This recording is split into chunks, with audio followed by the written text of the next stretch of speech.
Baiklah, kita mulai. Assalamualaikum warahmatullahi wabarakatuh. Selamat pagi dan salam sejahtera untuk kita semua. Baiklah, pada kesempatan kali ini, pagi hari ini kita lanjutkan kuliah kita, pembahasan kuliah kita tentang kuliah listrik magnet, di mana pada kesempatan kali ini kita akan lanjutkan pembahasan kita tentang arus listrik.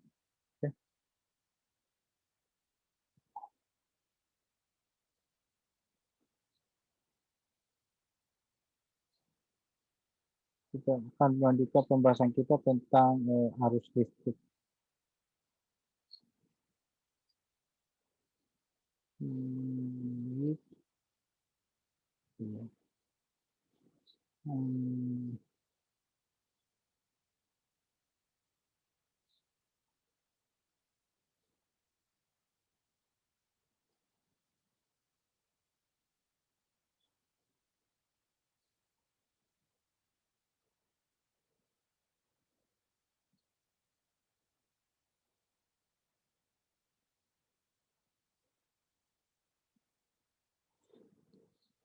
hmm.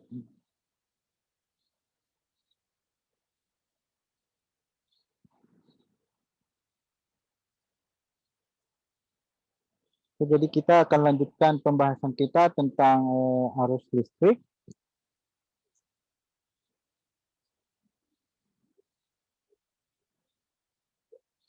Ya, jadi di mana pada pertemuan-pertemuan sebelumnya itu kita sudah membahas tentang elektrostatik, atau elektron dalam keadaan diam. Nah, sebagaimana yang kita tahu, konduktor, saya perhatikan konduktor, jadi konduktor itu terdapat elektron bebas. Oke, jadi di dalam konduktor itu terdapat elektron bebas, di mana kita tahu bahwa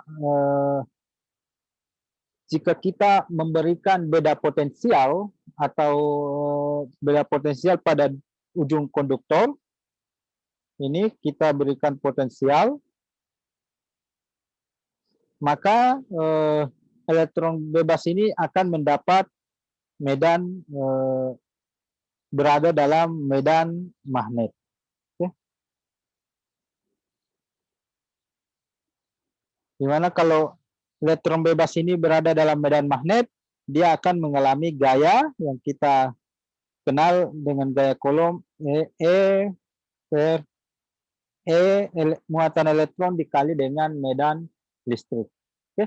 Jadi kalau ada potensial listrik, maka akan ada medan magnet. Adanya medan magnet ini mengakibatkan adanya gaya Coulomb. Nah, kalau ada sebuah gaya yang bekerja terhadap sebuah partikel, maka partikel tersebut akan bergerak.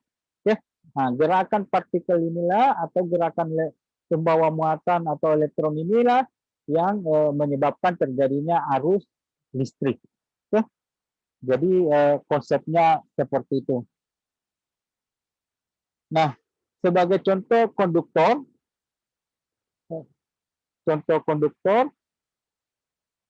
yaitu konduktor yaitu Cu. Nah, di mana kalau Cu ini pada ruang, temperatur ruang atau sekitar 300 Kelvin, kecepatan rata-rata elektron itu sekitar 10 pangkat 6 meter per sekon. Nah, kecepatan apa ini?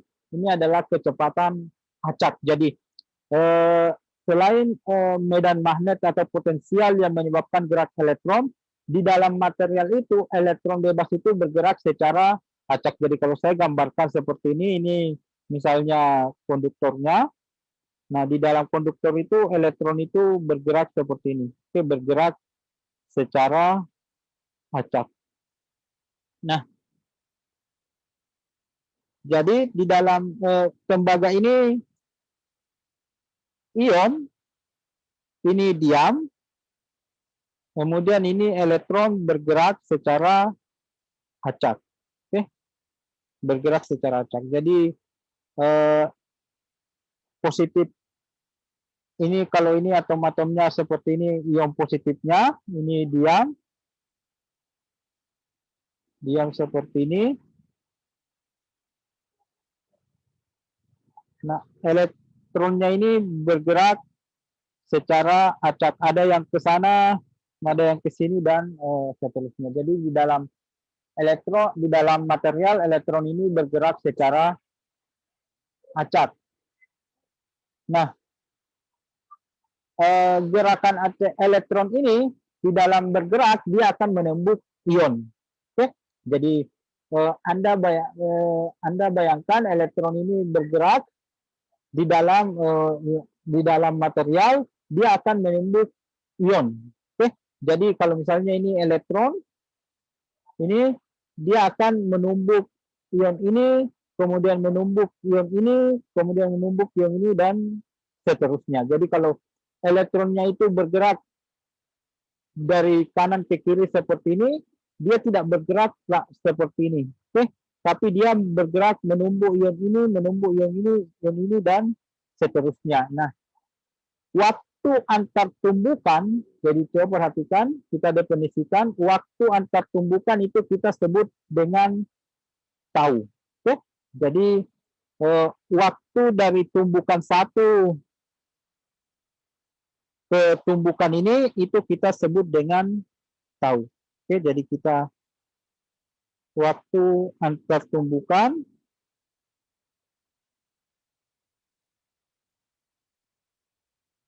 itu kita sebut dengan tau. Nah, untuk cover ini sekitar 3 kali 10 pangkat minus 14 sekon.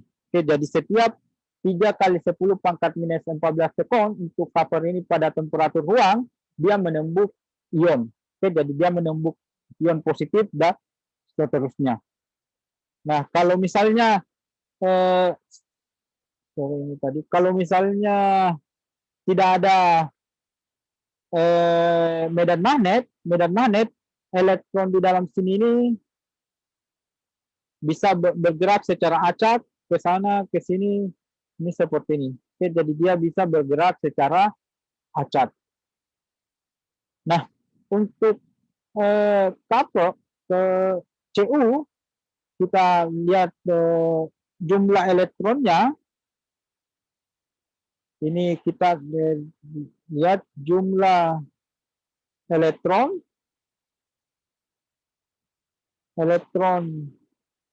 per meter kubik itu kita sebut dengan N, itu 10 pangkat 29. Oke, jadi ini jumlah elektron per meter kubik untuk CU. Nah, jadi sebagaimana yang saya jelaskan tadi, kalau di dalam misalnya ini konduktor seperti ini, yang terbesar gambarnya, ini ion-ion positifnya,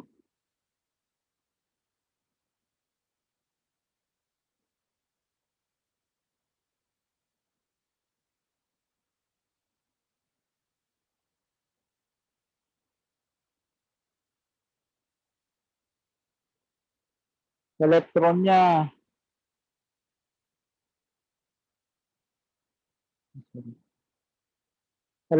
bergerak secara acak. Jadi elektronnya bergerak secara acak seperti ini dan dia menumbuk ion-ion. Nah, jarak antar tumbukan itu biasa kita sebut dengan jarak bebas rata-rata. Nah, sebagaimana kita telah pelajari bahwa F, ini kita F, itu sama dengan E dikali dengan medan magnetnya. Di mana hukum Newton kita pelajari bahwa F itu sama dengan M kali A. Oke, jadi kalau gerak partikel, F itu sama dengan M kali A.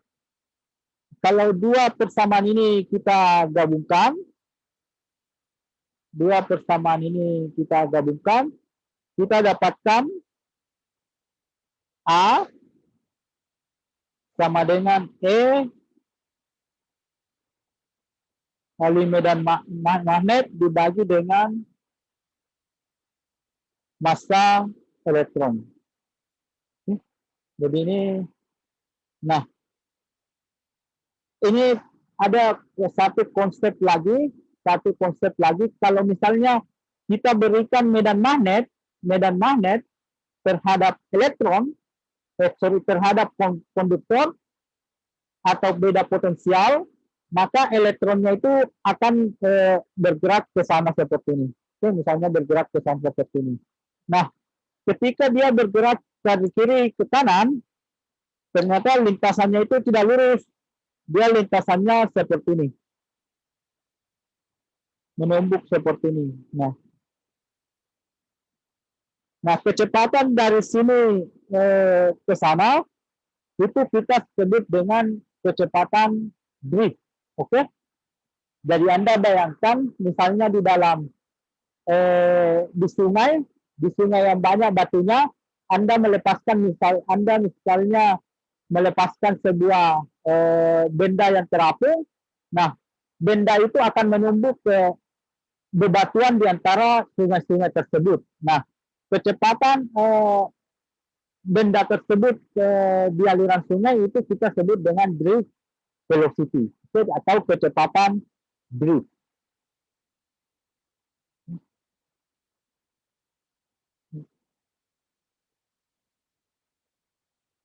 Di mana kecepatan drift ini,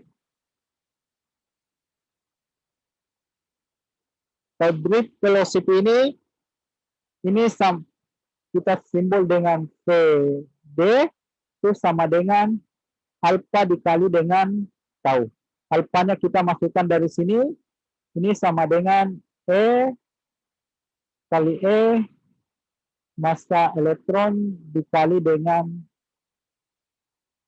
tau. Oke, jadi coba perhatikan kalau misalnya kita dapat persamaan, kalau misalnya medan magnetnya bertambah, ini E-nya bertambah, maka PD-nya juga naik. Oke. Nah, kalau taunya bertambah, ini PD-nya juga naik. Oke.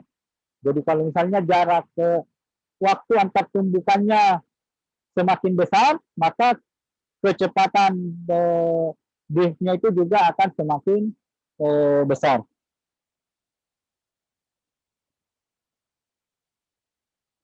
Sebagai contoh misalnya kalau kita punya CU atau kawat tembaga misalnya 10 meter, misal CU 10 meter dengan kita berikan beda potensial di ujung-ujungnya 10 volt,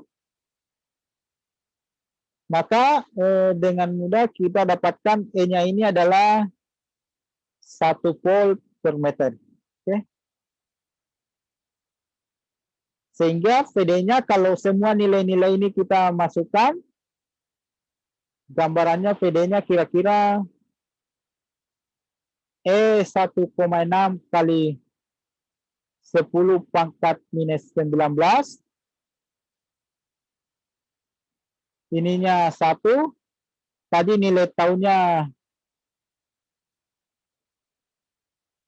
3 kali 10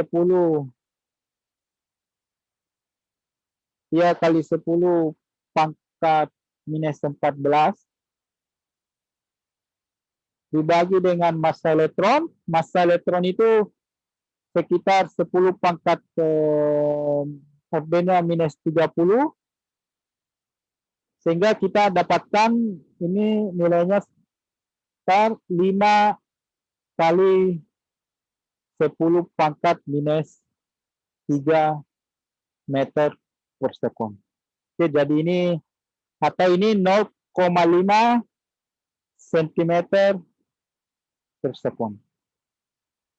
Jadi kalau misalnya kita punya kawat 10 meter, beda potensialnya 10 volt, maka arus listrik atau kecepatan driftnya itu 0, dia menempuh jarak 0,5 cm setiap sekonnya. Nah, sekarang kita coba lihat lebih detail. Misal saya punya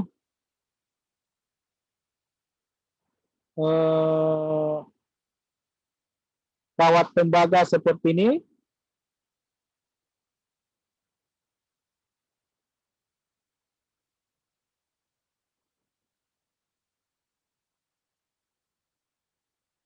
Ini luas penampannya A.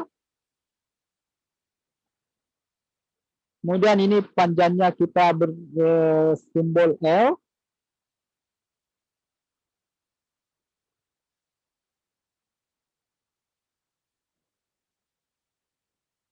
Nah,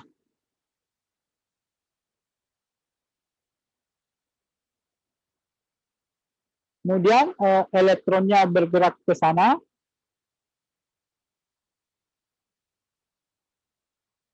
Oke, sebelum kita lanjutkan, di dalam membahas arus listrik, kalau muatan positif bergerak ke sana, ini muatan positif bergerak ke sana, maka arus listriknya juga bergerak seperti ini.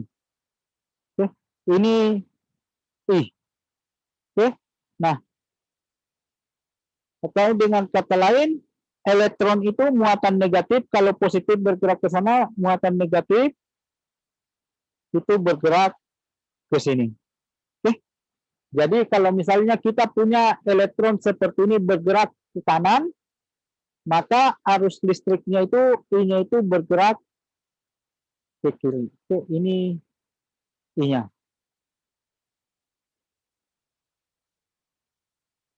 Nah, ini kalau di sini positif, potensialnya positif, di sini potensial negatif. Jadi arus listrik itu bergerak dari potensial yang lebih tinggi ke potensial yang lebih rendah. Oke. Dan elektron itu bergerak di arah yang berlawanan dengan arus listrik.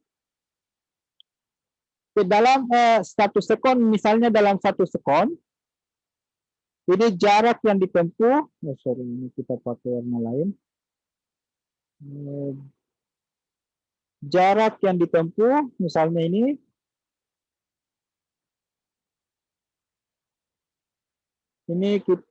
ada ini PD. Oke, jadi PD itu kecepatan, jadi dalam setiap 1 sekon jarak yang ditempuh itu sama dengan PD. Oke, jadi kalau misalnya kita punya kecepatan misalnya 5 meter per sekon, jadi setiap sekonnya jarak yang ditempuh adalah 5 meter. Jadi kalau kita punya PD, berarti setiap sekonnya jarak yang ditempuh adalah sama dengan PD. Jadi ini adalah jarak yang ditempuh dalam satu sekon.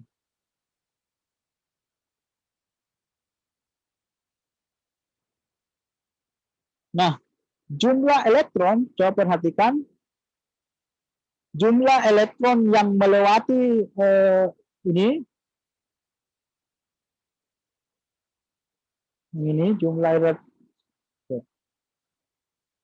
yang melewati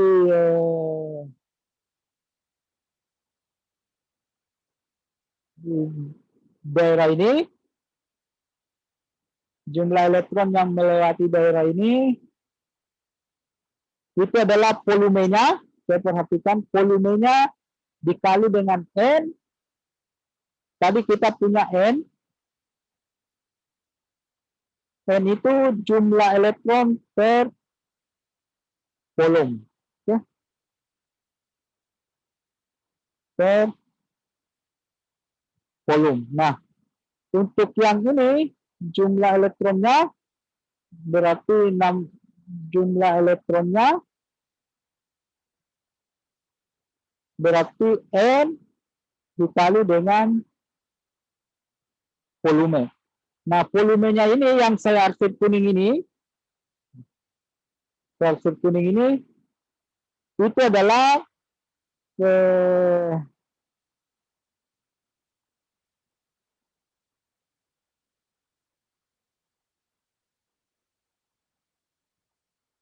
N dikali dengan PD dikali dengan ini adalah volumenya.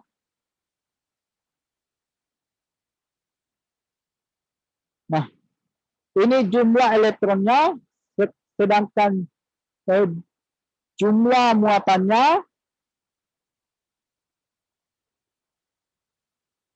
yang melewati daerah ini per satuan waktu itu adalah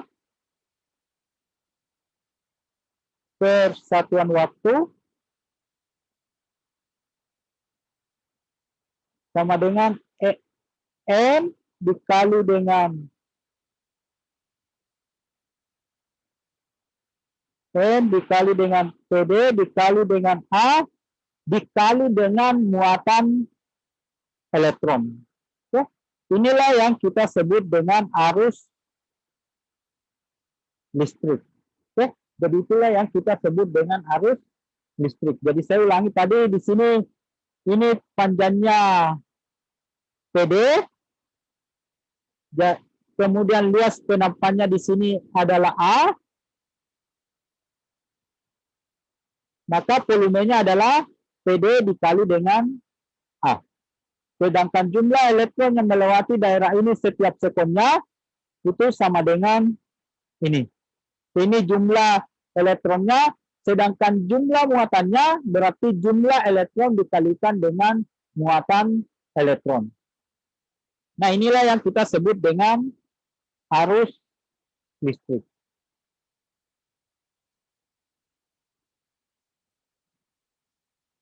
Tahu jumlah muatan yang melewati konduktor per satuan waktunya. Oke, kita kembali ke hubungan yang tadi. I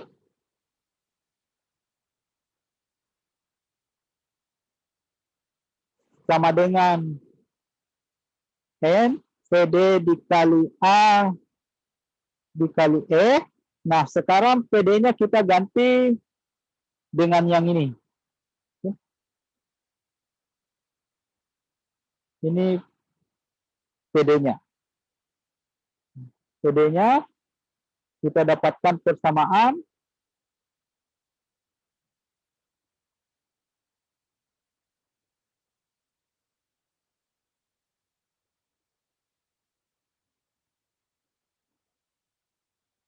sama dengan E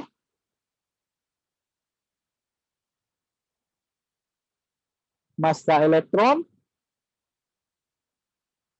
sigma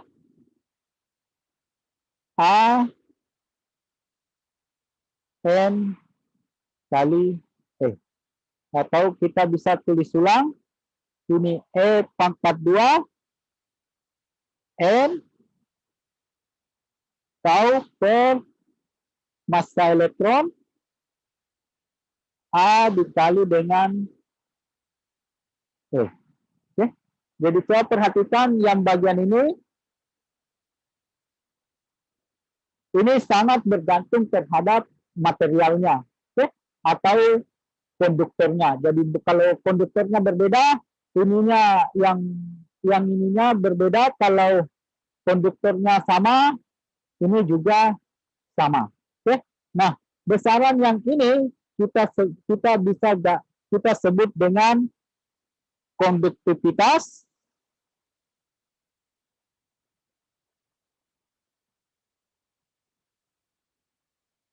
atau sigma. Oke. Jadi ini kita sebut dengan sigma, sehingga bisa kita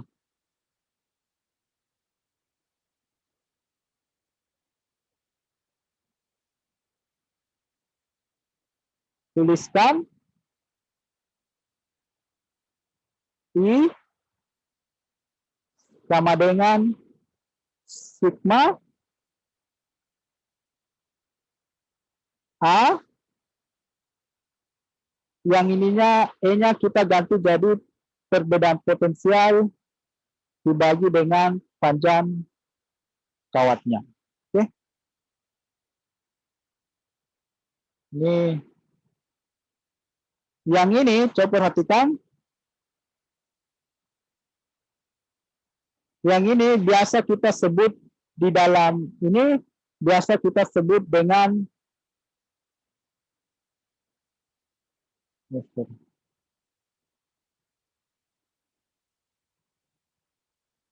kalau di sini kita tulis ulang saja.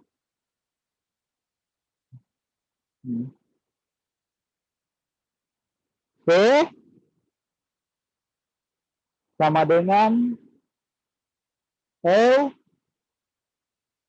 R dikali dengan A dikali D, bukan R,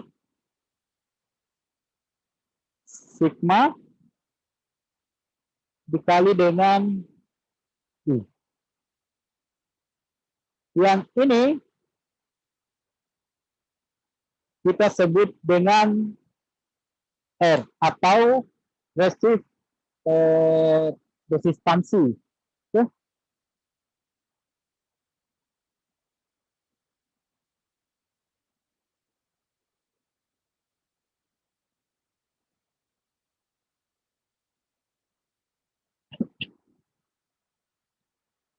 Sehingga P bisa kita tulis itu nilai ini kita sebut dengan nilai resistansi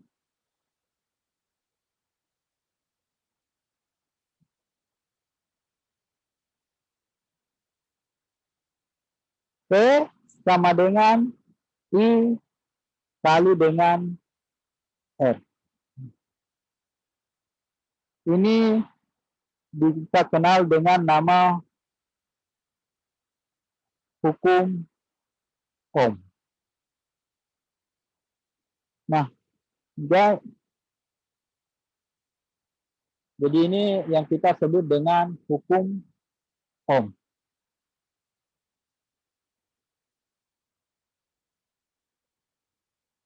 Nah, dari ini kita juga bisa R sama dengan L Rho dikali A. Ini kita dapatkan sigma atau konduktivitas.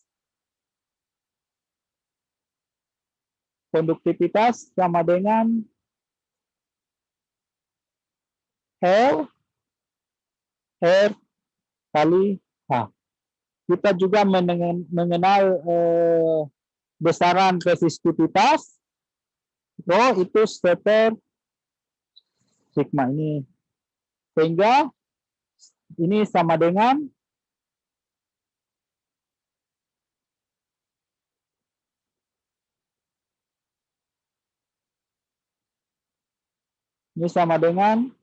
R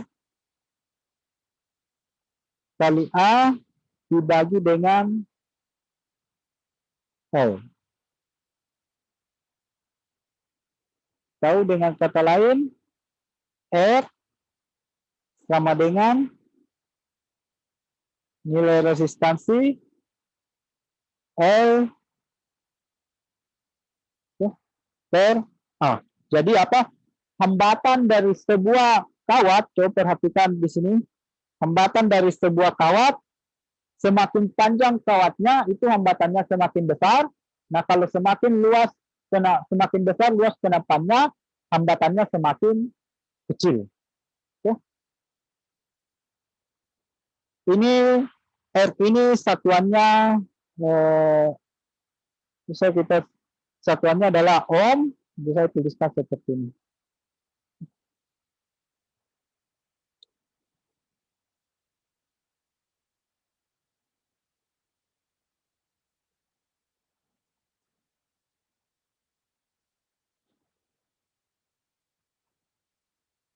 Jadi kalau misalnya kita punya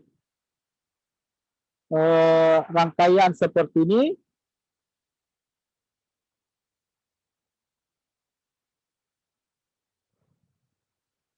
ini adalah sumber tegangannya.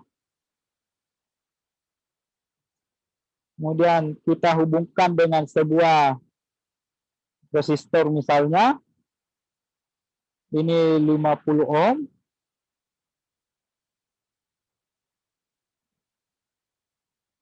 Kemudian kita pasang ampermeter untuk mengukur arusnya. Ini misalnya nilainya dari 0 sampai 4. Nah, ini dengan mudah kita dapatkan. Grafiknya seperti ini. Ketika P-nya 4, ini P, ini 4 volt, maka arusnya di sini adalah 4/50. Kemudian kita akan dapatkan karena dia linear, kurvanya seperti ini.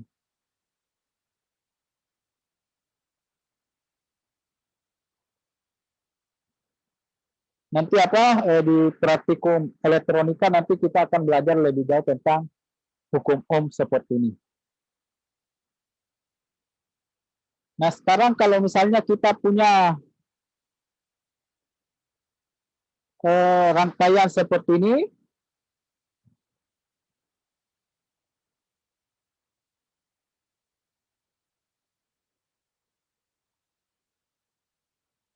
dua buah rangkaian, R1 di sini R2. Ini biasa kita sebut dengan rangkaian seri. Ini potensialnya di sini positif, di sini negatif antara titik A dan titik B. Nah, sekarang coba perhatikan tegangan arus yang melewati di sini, arus yang lewat di sini I itu sama dengan arus yang lewat di sini. Oke?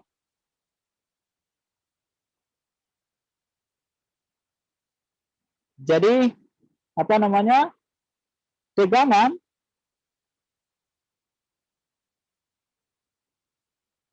itu sama dengan I dikali dengan R. Karena di sini R-nya harusnya melewati dua buah resistor, maka di sini R1 ditambah dengan R2. Oke? Sedangkan berapa besarnya kalau misalnya kita ingin mengetahui besarnya tegangan di R1, dengan mudah kita bisa menerapkan hukum Ohm. P1 sama dengan arus yang melewati R1 itu adalah I dikali dengan R1. Oke. Dengan cara yang sama, P2 sama dengan I dikali dengan R2. Oke, jadi kalau misalnya tegangan antara dua buah resistor itu selalu harus dikalikan dengan resistansi. Nah, kemudian kalau misalnya lagi kita punya rangkaian seperti ini,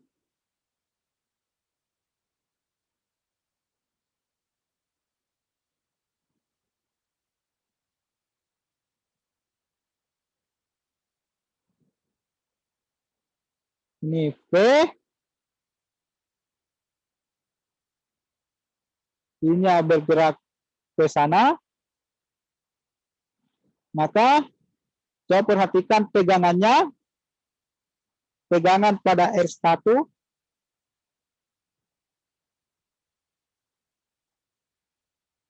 tegangan pada R1 seperti ini, itu sama dengan V, sama juga dengan tegangan pada R2. Oke, lewati seperti itu sama dengan V. Oke, jadi V itu sama dengan I1 kali R1, sama juga V sama dengan I2 dikali dengan R2. Nah, dengan arus total di sini I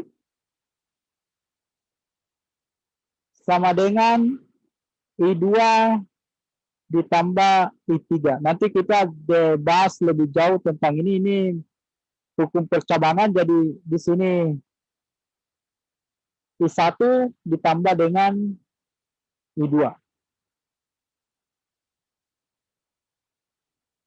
Nah, kalau kita substitusi masuk, ini kalau ini adalah P dibagi dengan R total. Ini P dibagi R1 ditambah P dibagi dengan R2. P-nya bisa kita hilangkan.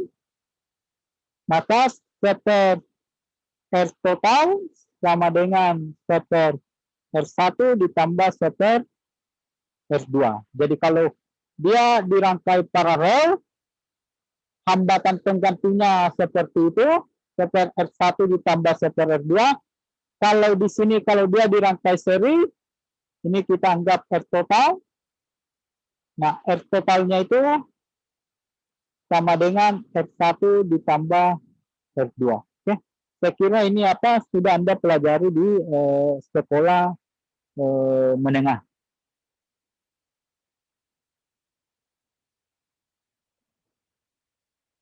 Nah, sekarang kalau misalnya rangkaiannya berbentuk seperti ini, itu untuk yang sederhana. Sekarang kalau rangkaiannya berbentuk seperti ini. Ini rangkaian yang lebih kompleks.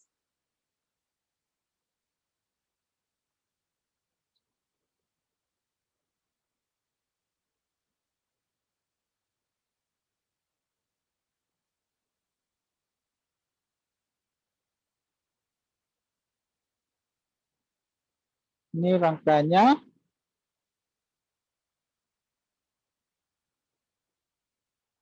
Ini sumber tegangannya.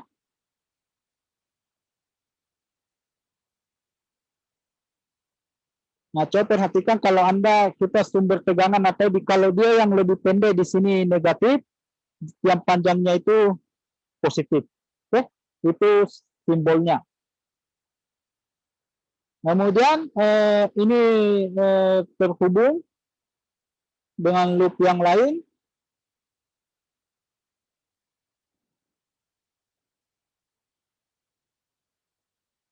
Seperti ini.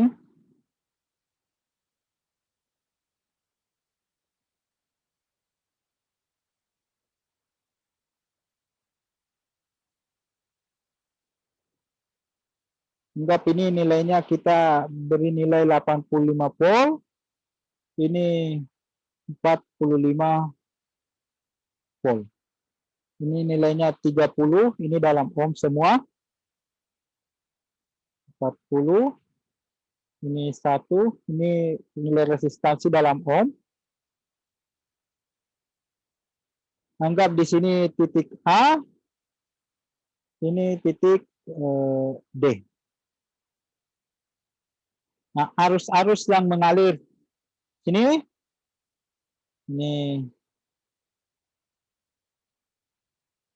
ini I1, kemudian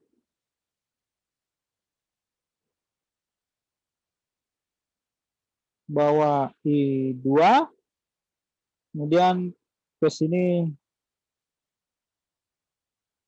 I3. Nah, kita ingin menentukan berapa besarnya I1, I2, I3 tegangan pada resistansi ini R1 misalnya, R2, R3, dan R4. Oke. Nah, kalau kita ingin menyelesaikan seperti ini, maka selain hukum Ohm, kita akan menggunakan yang namanya hukum Kirchhoff. Oke, jadi kita membutuhkan ini hukum Kirchhoff. Nah, hukum Kirchhoff ini ada dua. Yang pertama, ini pada sebuah titik percabangan, ini muatan yang masuk sama dengan muatan yang keluar. Oke?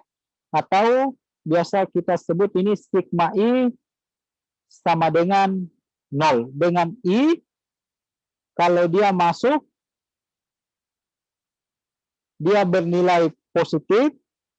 Kalau dia keluar, dia bernilai negatif. Oke? Jadi ini sama dengan hukum kekekalan muatan. Kemudian yang kedua,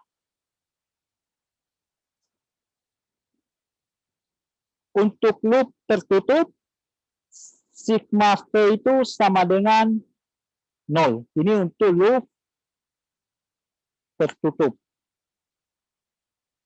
Oke? Jadi untuk satu loop tertutup, itu sigma V sama dengan 0. Ini pada dasarnya adalah hukum kekekalan atau konservasi energi. Jadi kalau misalnya untuk lebih jelasnya, ini sebelum kita lanjut, kalau resistor, nih, kalau arah loopnya ke sana, kemudian I-nya juga ke sana, ini bernilai negatif. Oke, ini bernilai negatif. Sedangkan untuk buah sumber tegangan, ini positif. Kalau arah loopnya seperti ini, dia bernilai positif. Oke. Jadi kita lihat penerapannya. Jadi kalau misalnya dia yang didapat arah loopnya itu pertama negatif, dari negatif ke positif, dia bernilai positif. Oke. Kita kembali ke rangkaiannya. Jadi anggap ini adalah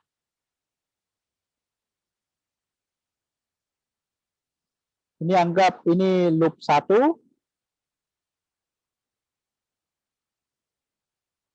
Ini loop 1.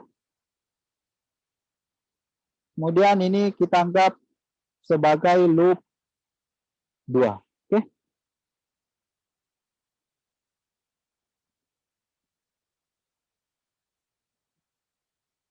Arah loopnya terserah mau dari ke arah jarum jam atau berlawanan arah jarum jam, sama saja. Oke. Nah, sekarang kita lihat hukum Kirchhoff yang pertama. Kita perhatikan titik A yang masuk di titik A itu adalah I3.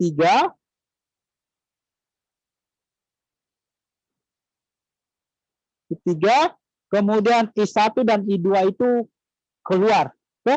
Maka ini sama dengan dikurang I2 dikurang I1 sama dengan 0. Oke? Ini kita anggap ini adalah persamaan 1. Oke? Sedangkan untuk loop kita perhatikan loop yang pertama. Loop yang pertama misalnya kita mulai dari titik D saja.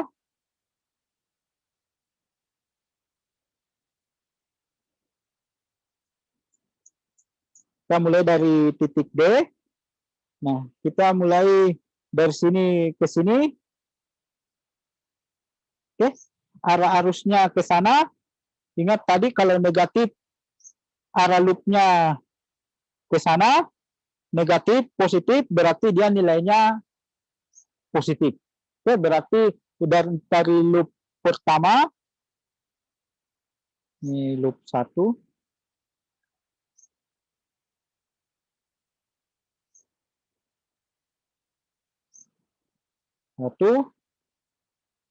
ini kita dapatkan 45. Oke. Kemudian ke sini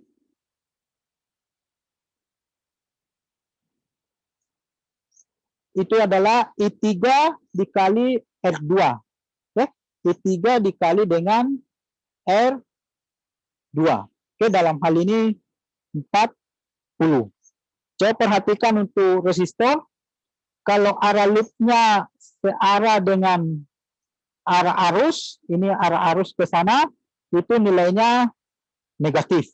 Oke. Arah I3-nya ke sana, ke kiri, arah loopnya juga ke kiri. Oke, maka yang ini 45 dikurang 40 kali 40 dikali I3, kemudian ke atas seperti ini. Nah, coba perhatikan I1 arahnya ke sana. Ini I1 arahnya ke sana. Kemudian arah loopnya juga ke sana. Oke. Arus yang melewati R1 itu adalah I1.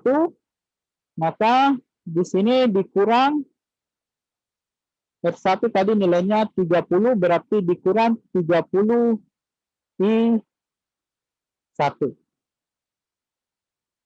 Oke, di sini tadi terlupa ini 1. Ini terlupa 1 ini. Sini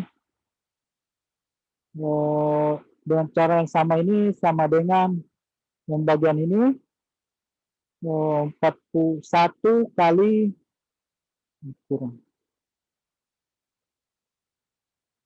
kurang 1 kali 3 I3. Ini sama dengan 0. Kemudian untuk loop 2, loop 2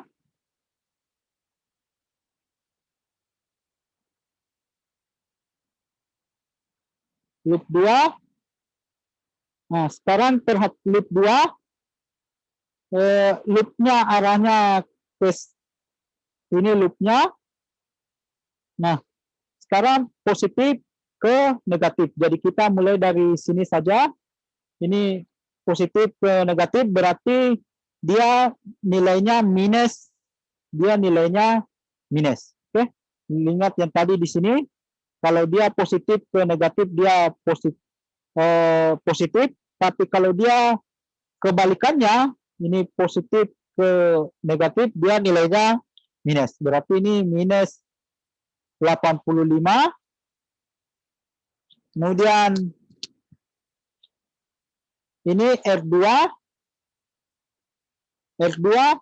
arah I3-nya ke kiri, arah loopnya ke sana, dia berlawanan arah, maka nilainya positif. Oke, berarti ini ditambah 40 I3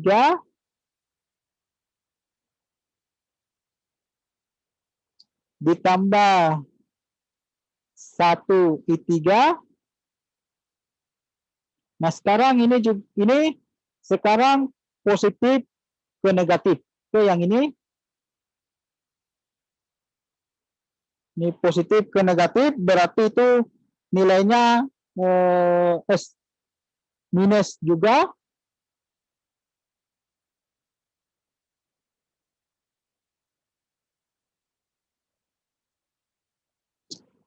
minus juga. Ini minus 45. 45.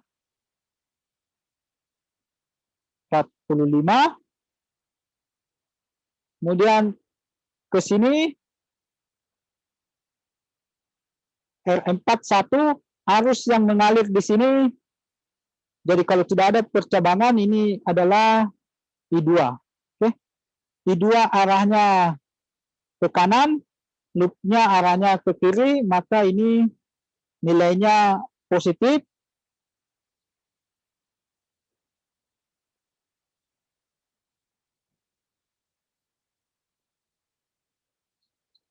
Tambah I2. Oke. Jadi kita punya 3 persamaan. Kita bisa susun seperti ini. I1 minus I1 dikurang I2 ditambah I3 sama dengan 0. Kemudian ini minus 30 I1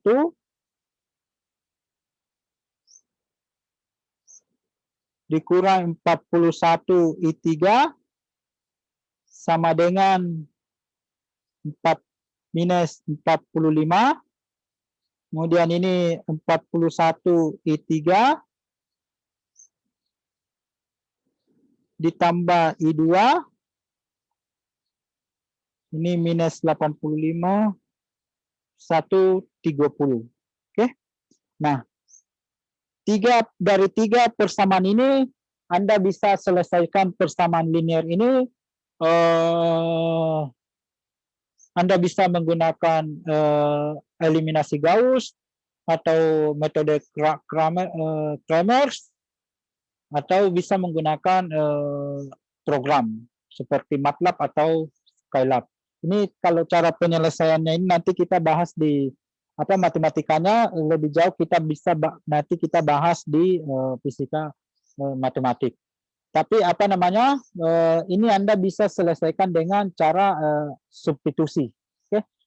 Substitusi Anda bisa dapatkan nilai I1, I2 dan I3. Oke, sampai di sini ada pertanyaan?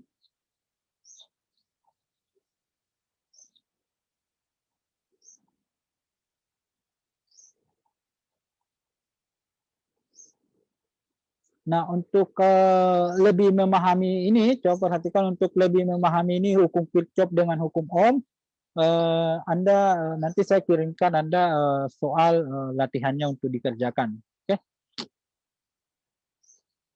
Nah, sekarang kita kembali ke hukum Ohm. Ini sebentar sebelum kita berakhir.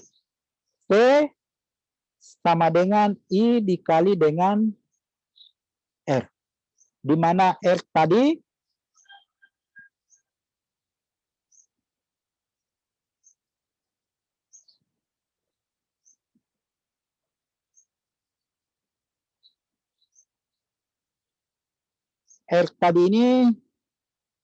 ini adalah fungsi dari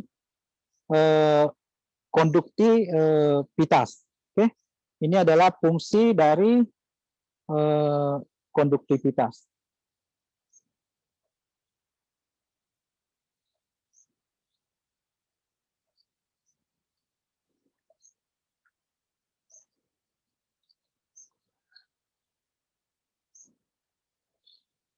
Nah, di mana konduktivitas ini, kalau misalnya temperaturnya naik, nah kalau temperatur naik berarti gerak acak elektron itu semakin cepat. Atau dengan kata lain, taunya menjadi kecil. Oke. Tau menjadi kecil, resistansi menjadi lebih besar. Sehingga R di sini, R itu merupakan fungsi dari temperatur. Oke, jadi R itu merupakan fungsi dari temperatur. Oke, sekarang ini terlupa, ini kita bahas sedikit tentang daya. Belum kita berakhir.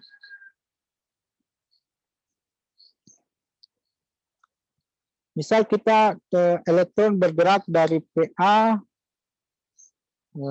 ke PB. Nah, kita kemarin sudah ketahui bahwa kerjanya dW itu sama dengan dQ PA dikurang PB. Nah, kalau misalnya kita melakukan kerja misalnya continuous, maka kerja persatuan waktu dW dt ini dt ini kita sebut dengan power, atau ini daya. Oke.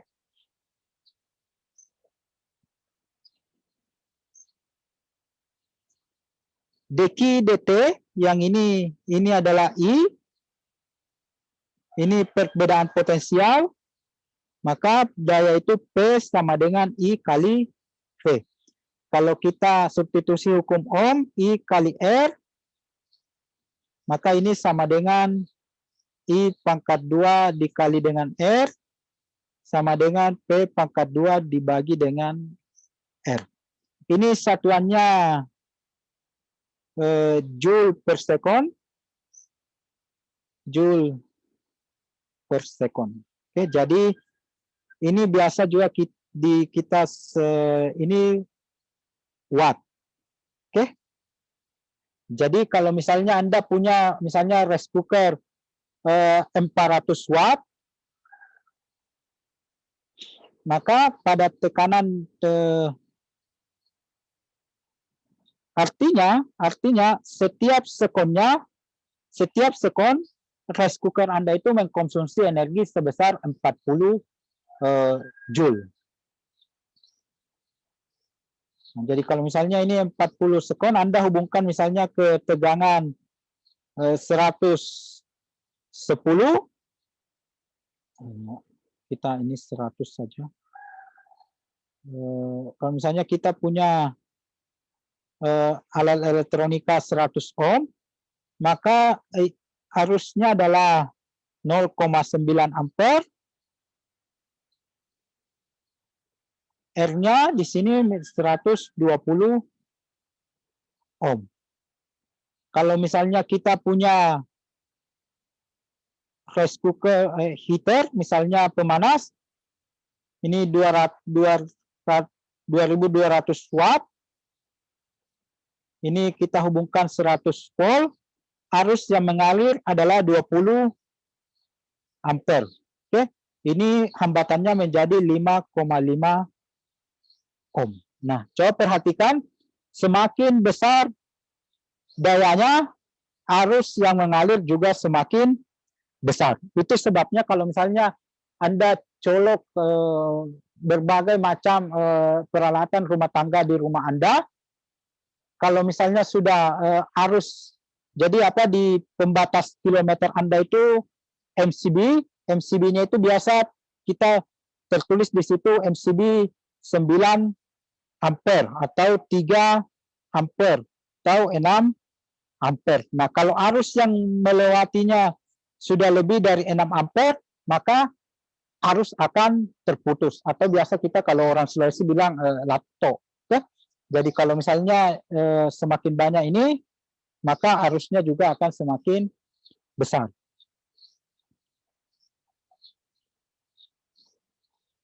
Nah, sekarang kalau misalnya Anda isi voucher listrik, itu biasanya satuannya dalam kWh.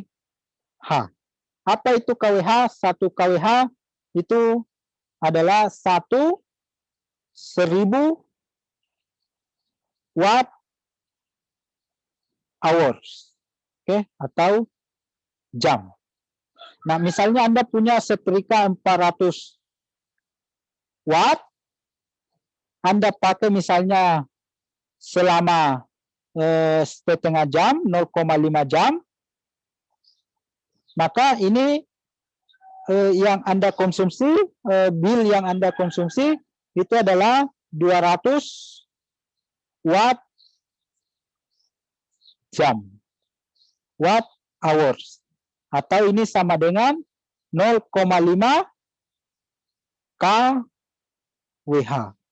Jadi kalau misalnya Anda punya setrika misalnya 400 watt, Anda menyetrika selama setengah jam, nah di kilometer Anda itu akan berkurang sebesar 0,5 kWh.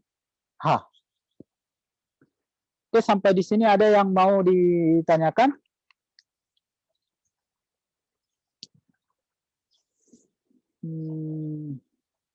Kalau tidak ada, ya nanti videonya ini saya upload, nanti Anda bisa pelajari kembali. Oke, saran saya Anda pelajari juga, cari sumber belajar yang lain. Saya kira saya sudah kirim juga buku fisika dasar tulisan Pak Mikra Juding Abdullah, di dalamnya Anda juga bisa pelajari. Oke. Kalau tidak ada pertanyaan, jam 10 ini saya ada ujian proposal. Anda bisa bertanya di grup. Oke. Saya akhiri. Assalamualaikum warahmatullahi wabarakatuh. Waalaikumsalam warahmatullahi wabarakatuh.